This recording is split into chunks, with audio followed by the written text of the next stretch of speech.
So it's an honor to have Bradley with us today. So would you put your hands together and give a warm welcome to Mr. Bradley Pierce.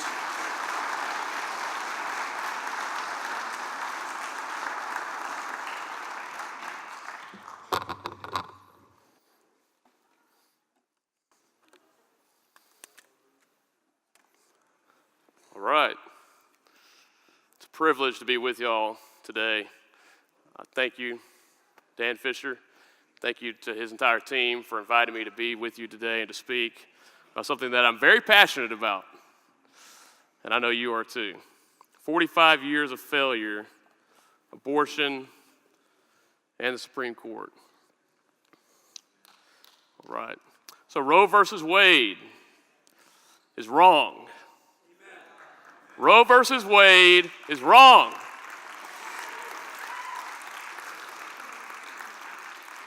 And we need to be willing to say that. But even a lot of pro-life people would say that. They would say, oh, I agree that Roe versus Wade is wrong, but what about the Supreme Court? The Supreme Court is wrong. Exactly. Well, when the court is wrong, there are two options. You can change the court, or you can ignore the court. For the last 45 years, the strategy has been, let's change the court. I know how we can get rid of abortion. I got a great idea. We elect Republican pro-life presidents. We cast our votes for them, and then when they get into office, they're going to put people on the court who are going to overturn Roe versus Wade.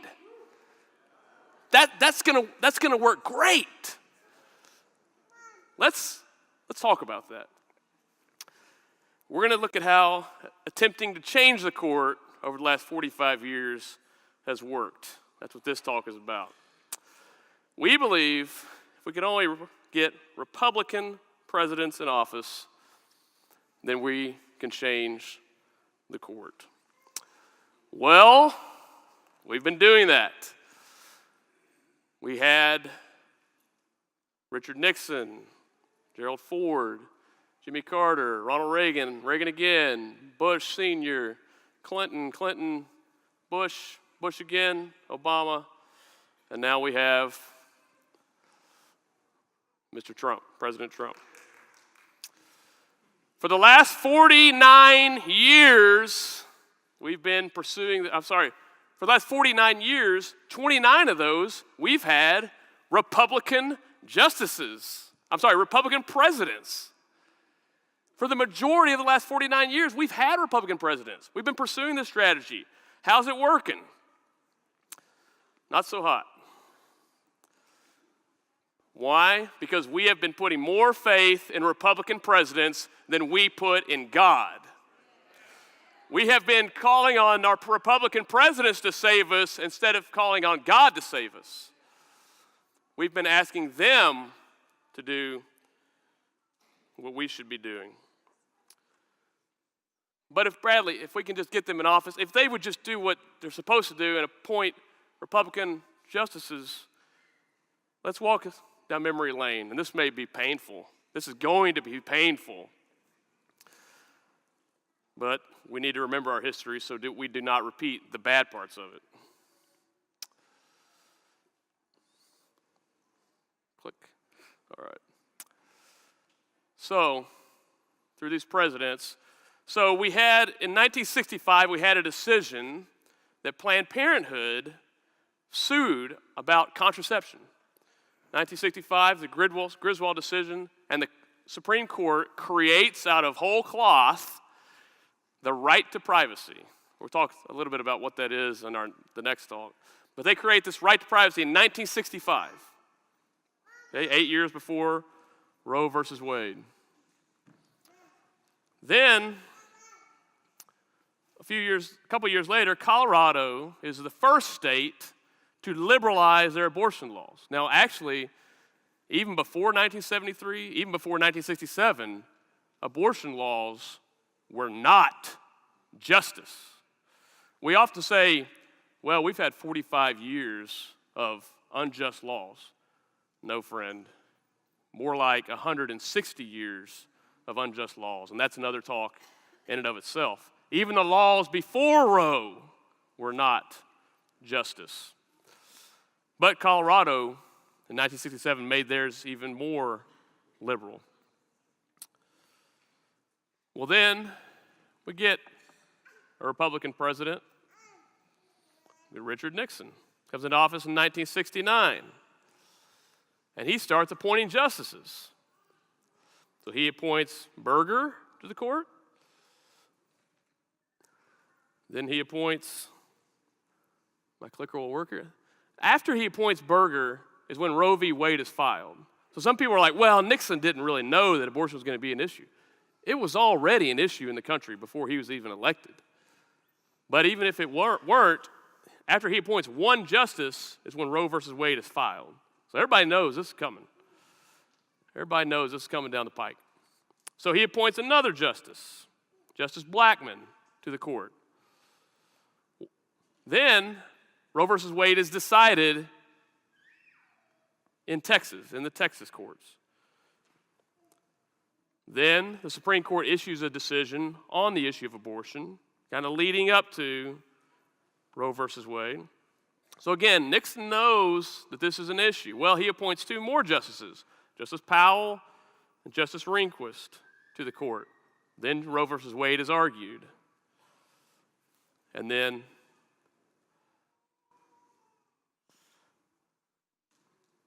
we have four now Republican-appointed justices since the issue of Roe v. Wade, the issue of abortion, has come on the scene. Well, this is the makeup of the court after Nixon is done appointing his and before Roe versus Wade is decided. So the court that decides Roe versus Wade looks like this. There's one justice appointed by FDR, two appointed by Republican Eisenhower, two appointed by Democrat Kennedy, and four justices appointed by the Republican President Nixon. So 6 justices on the court are Republican appointees at the time of Roe versus Wade.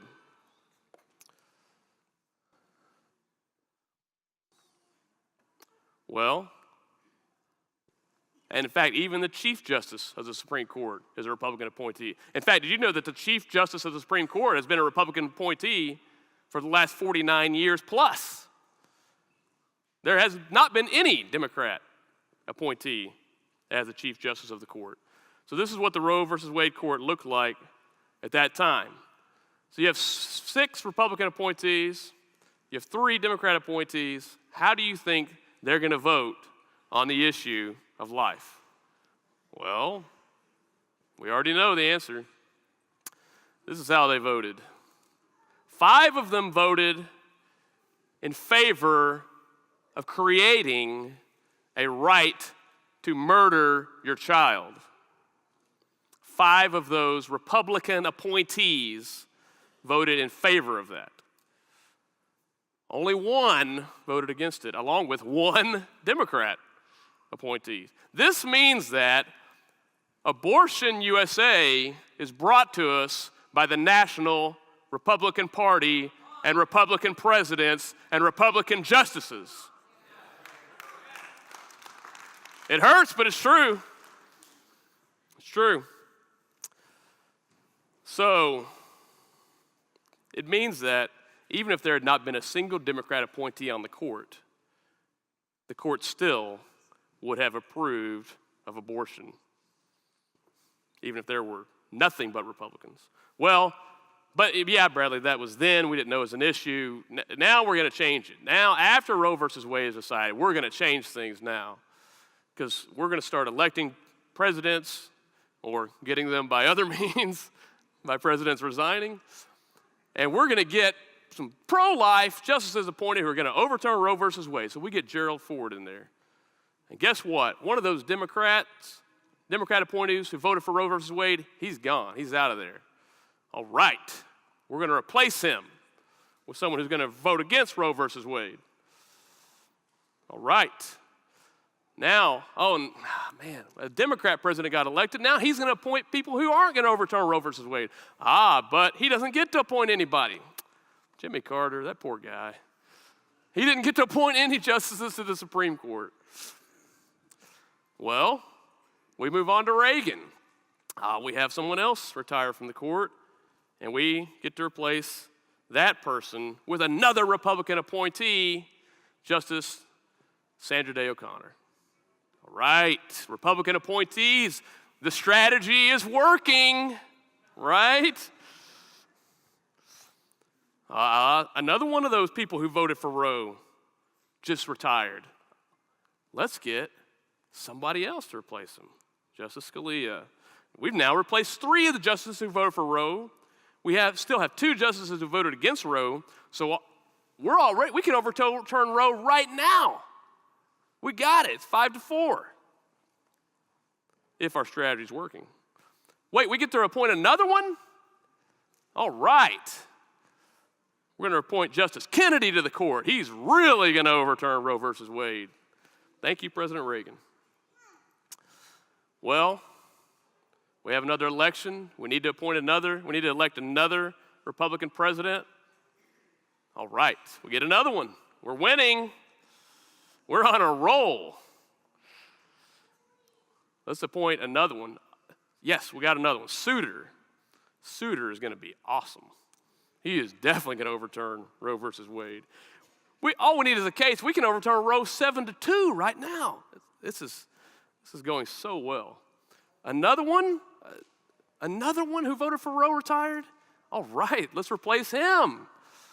We're going to replace him with Justice Thomas. Now, finally, we've achieved a court. There's only one blue person on the entire court. There's only one Democrat appointee left, and he actually voted against Roe versus Wade. Yeah.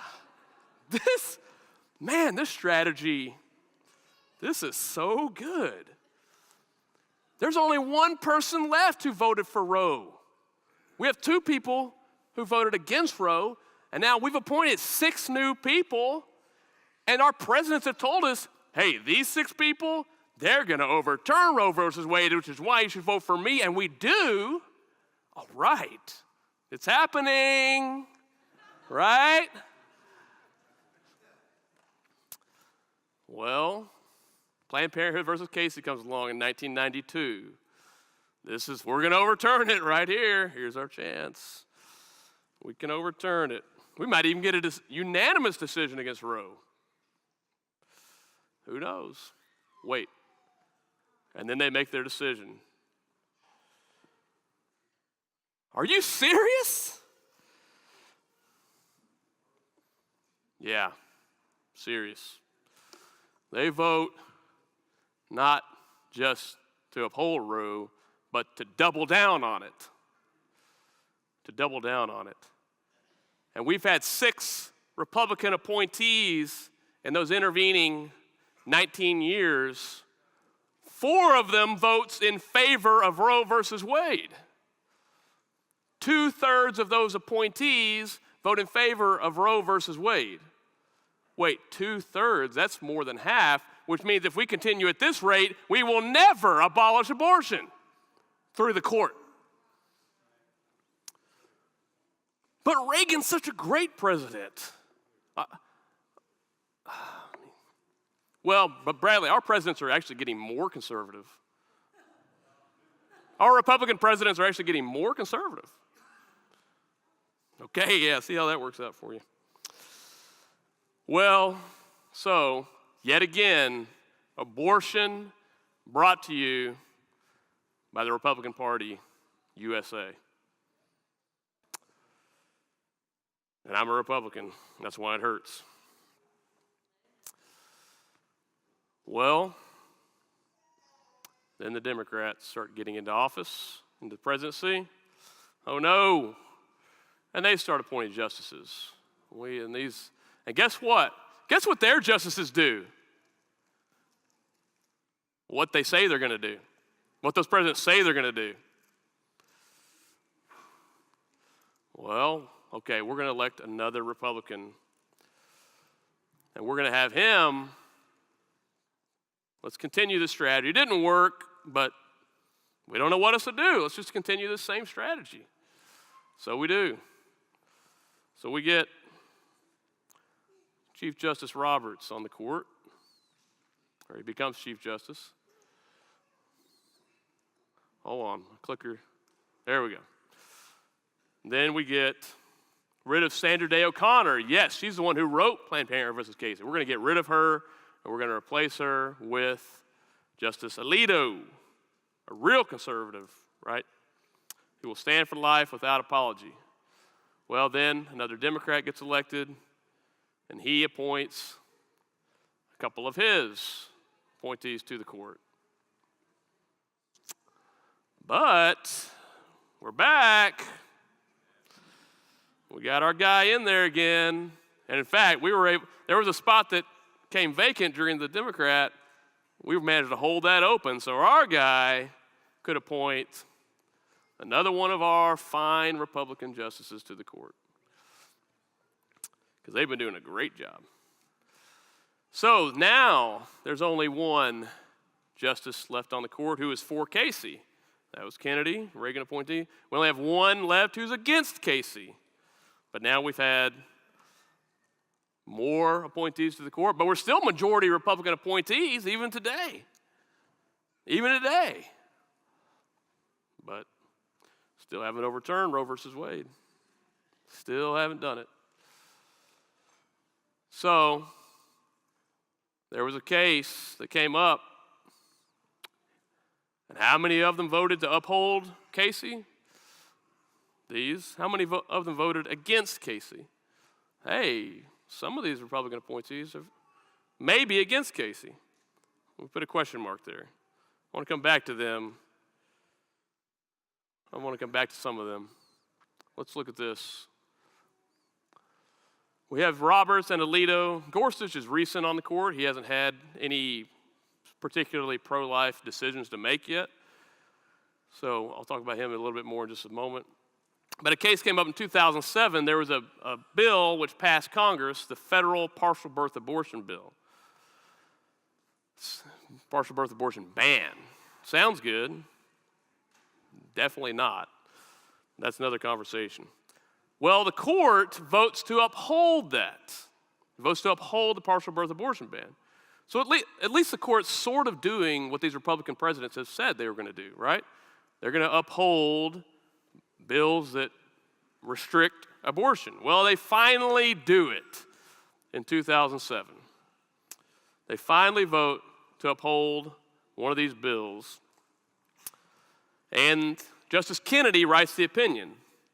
And he said, "We assume the following principles for the purposes of this opinion. Before viability, a state may not prohibit any woman from making the ultimate decision to terminate her pregnancy. It also may not impose upon this right an undue burden, which exists if a regulation's purpose or effect is to place a substantial obstacle in the path of a woman seeking an abortion before the fetus attains viability." So you see, this opinion is joined by, I skipped one. This opinion is joined by Roberts, Scalia, Thomas, and Alito at the time. Well, let's assume you're on the board of an organization and the board is going to do something that you like the reason why it's doing it, or you like that it's doing what you want, but the organization then puts out a statement that says the reason why we're doing this is X, Y, Z, and you disagree with X, Y, Z. We disagree with the reasons. You agree with the outcome, but you disagree with the reasons. What would you do if you were on that board? Well, you would write a minority report. You would say, listen, I like the outcome, but this is why I don't agree with the reasoning. I don't agree with why they're saying they're doing this. And Justice Kennedy just said, hey, we're upholding a partial birth abortion ban, but woman still got a right to an abortion, and there will be no undue burdens on that while I'm in here. So Thomas writes an opinion. And he says, I join the court's opinion because it accurately applies current jurisprudence, including Casey, But I write separately to reiterate my view that the court's abortion jurisprudence, including Casey and Roe versus Wade, has no basis in the Constitution.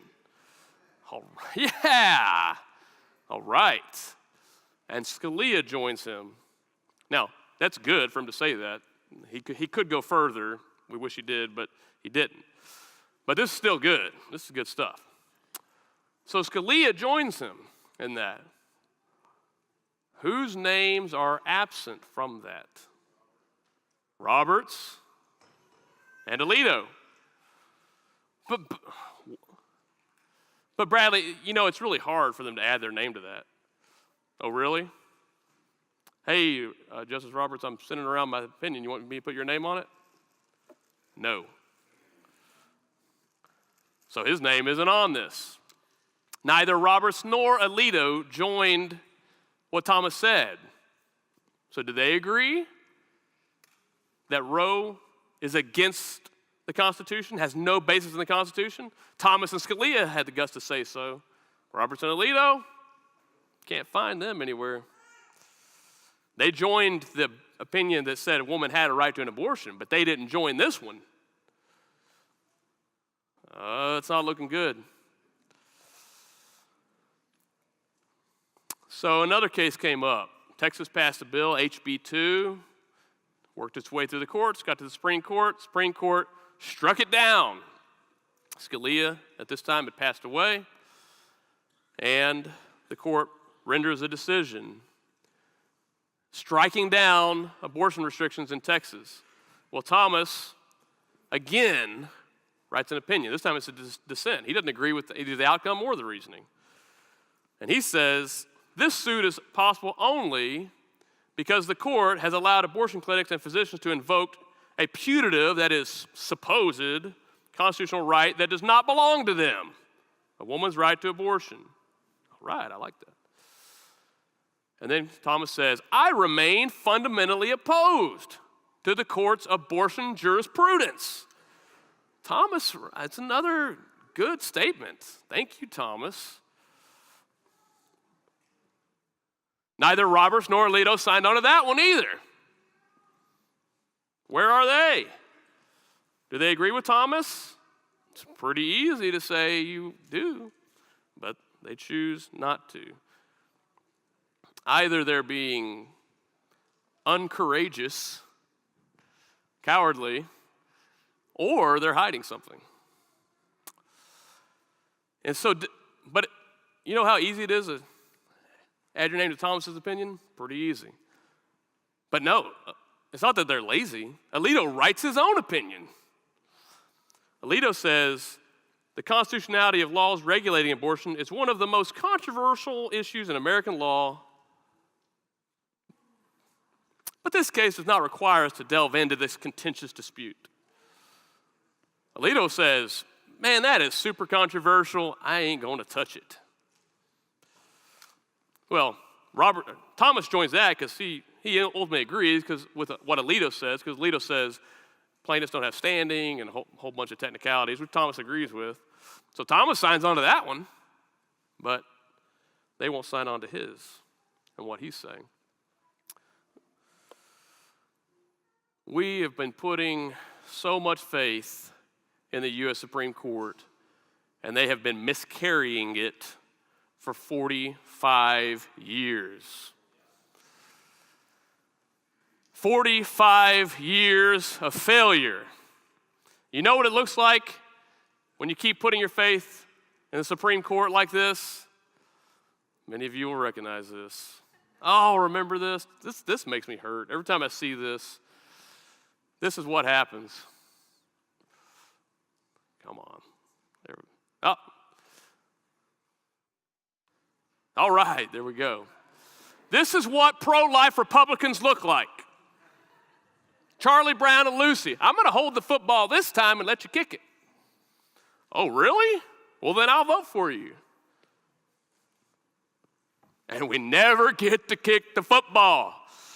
We never get to overturn Roe versus Wade. Again and again and again and again, we keep giving them our votes and giving them our money and giving them our support, and they keep appointing 2/3 of those that they're appointing are just doubling down on Roe versus Wade. What are we doing? What are we doing? We need to stop it. We need to stop this. Stop the madness.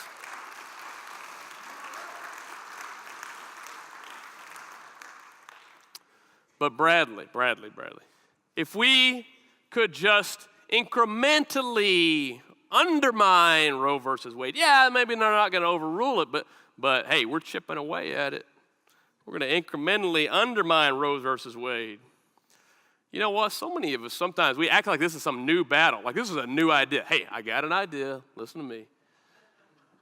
We're just going to kind of chip away at it and like undermine it. And it's going to work. Trust me. It's going to work. Yeah, we've been doing that for a while. And it ain't working. 1970s, these are all the cases that we took to the court, the U.S. Supreme Court, on abortion restrictions, on incremental legislation. 1980s, these are all the cases we took to the court. 1990s, these are all the cases we took to the court.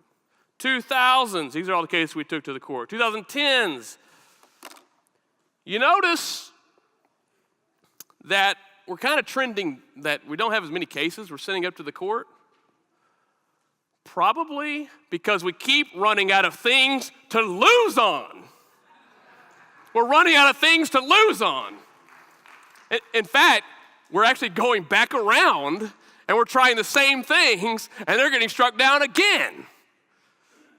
Let's just try the same thing again.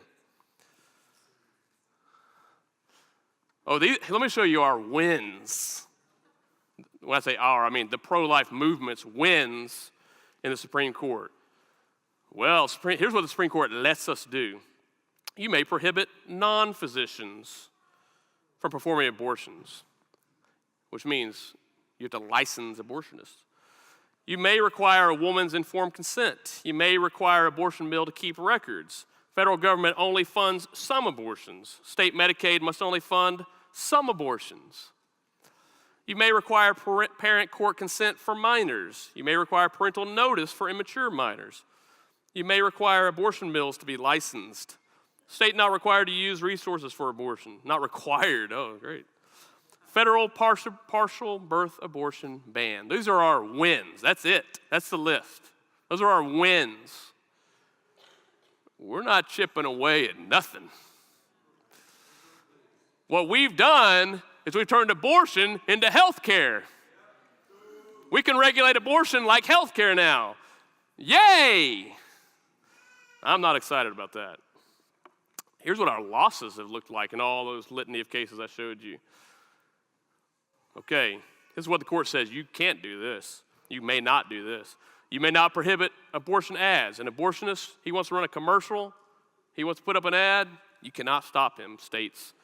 Life of the mother abortions, that's not enough. You may not require the father's consent. You may not require parental consent. You may not prohibit saline abortions after 12 weeks. Abortionists have standing to sue. May not require the safest technique for the baby, and may not require abortions to be done in a hospital, may not require that women be told that the unborn child is a human life from the moment of conception. They're even telling you can't even say certain things. You may not require that fetal remains be disposed of in a humane and sanitary manner. Now we're not even talking about restricting abortion. We're talking about regulating how they're disposed of after they're murdered. That's how desperate we're getting with our laws. Okay, we're not going to restrict abortion anymore. We're just going to restrict how they're buried afterwards. You may not have waiting periods, even for minors. You may not require the notification of the father. You may not require hospital admitting privileges. You may not require surgical center standards. You may not unduly burden a woman's access to an abortion. Those are our losses. We're not winning. We're losing. You know what happens when you come into an industry and you regulate it? Somebody benefits from that. Who benefits when you regulate an industry? The small companies, small business, or the big business? Who can comply with regulations? Small businesses, Big businesses. Big businesses. Big businesses love regulation. That's what's called crony capitalism. I'm all for capitalism, but not crony capitalism. Big businesses love regulation because it regulates their competitors out of the market. But Bradley, abortion's not a business. Oh, yeah? Look at this. This is Planned Parenthood's revenue over the last 12 years. And we've been hammering them with the abortion regulation after abortion regulation. Not hurting them. In fact, it's going up. Their revenue's going up. They crossed that $1 billion line a while back, and they're keeping on going. We're not even hurting them. We are helping them. That hurts. That hurts. Don't just take it from me. Take it from the Justice of the U.S. Supreme Court. He says, 2 years ago, Planned Parenthood is obviously able to comply with the challenged HB2 requirement. The president of Petitioner Whole Woman's Health, a much smaller entity, has complained that Planned Parenthood puts local independent businesses in a tough situation. That's a Justice Alito. And he's saying the little abortion providers are mad because they can't comply with these regulations, but Planned Parenthood can. So I know a bunch of people running around like, victory, look at all these abortion clinics that got shut down because of all these bills. Wait, you mean the small business abortion clinics? Planned Parenthood doesn't shut theirs down. Oh, they may close them down temporarily while they build a bigger and better facility, but they're not shutting anything down. And we are regulating their competitors out of the market. This is the Planned Parenthood market share, starting in 1973 to now. That's 45 years of passing pro-life bills. That's 45 years of regulating their competitors out of the market. We're not defunding Planned Parenthood. We're funding them. And it's not just with our tax dollars. We're funding them by eliminating their competition. Whew, that hurts. Over 35% of the market share is what they have now, and every pro-life regulation we pass just increases it. So,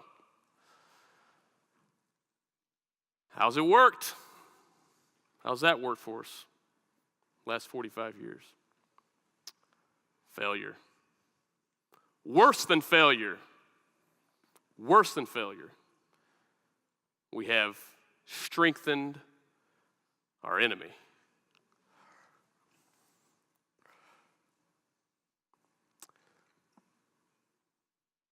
Changing it, changing the court. Hey, I'm all for changing the court. I'm not saying stop that. Yeah, get better people on the court. But that's not the answer. There's one other option. Ignore it. Ignore the court.